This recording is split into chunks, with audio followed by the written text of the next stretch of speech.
جناب اسپیکر، آج ہم اس سرزمین پر ایک ایسی لعنت کی بات کر رہے ہیں جس نے ہمارے معاشرے کو صدیوں پیچھے دھکیل دیا ہے، اور مجھے سمجھ نہیں آتی، بلکہ میں سوال کرتی ہوں ان مردوں سے کہ یہ کہاں کی غیرت ہے، یہ کہاں کا وقار ہے، اور یہ کہاں کا ایمان ہے کہ آپ اپنی ماں، بہن، بیٹی کو قتل کر کے یا کسی بھی معصوم، کوئی بھی معصوم جان لے کے آپ کیا ثابت کرنا چاہتے ہیں؟ اور جناب اسپیکر، لیکن ایک بات جو مولانا صاحب یہاں پر کہہ رہے تھے، اور ہمارے رسول اللہ صلی اللہ علیہ وآلہ وسلم کو کوٹ کر کے، تو انہوں نے ہمیشہ محبت، رحم دلی اور معاف کرنے کا درس دیا ہے، تو ان سے کوٹ کر کے کوئی بھی ایسے انتشار پھیلانے والی بات میں نہیں سمجھتی کہ یہ بات یہاں پر کرنی چاہیے۔ جناب اسپیکر، جس طریقے سے یہ واقعہ ہوا، اس کی ہم پرزور مذمت کرتے ہیں۔ اس میں دونوں عورت اور مرد جو تھے وہ شامل تھے، اور اس بحث میں ہم نہیں پڑھیں گے کہ وہ کیا تھا، وہ کیا رشتہ تھا، لیکن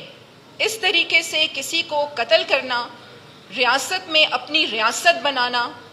گورنمنٹ کی ریٹ کو چیلنج کرنا قطعی طور پہ برداشت نہیں کرنا چاہیے۔ اور میں یہاں پر اپریشیٹ کروں گی اپنے چیف منسٹر کو بھی کہ انہوں نے فوری اس پہ اقدام اٹھایا، انیشیٹو لیا،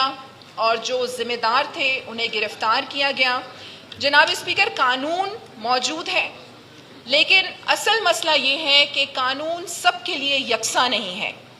اصل مسئلہ ہے امپلیمنٹیشن کا، تو اسے ہمیں یقینی بنانا ہے، اور جو بھی ذمہ دار اس میں گرفتار ہوئے ہیں انہیں قرار واقعی سزا ہمیں دینی ہے، کیونکہ غیرت کا مطلب یہ نہیں کہ ہم عورت کو موت کے گھاٹ اتار دیں۔ غیرت کا مطلب یہ ہے کہ ہم اپنی ماں کو عزت دیں، اپنی بیٹی کو تعلیم دیں، اور اپنی بہن کو تحفظ دیں۔ ہم سب کو یہ عہد کرنا ہوگا کہ کاروکاری نہیں، ہمیں تعلیم کو عام کرنا ہے، قتل نہیں، ہمیں انصاف دینا ہے، نفرت نہیں، ہمیں محبت پھیلانی ہے،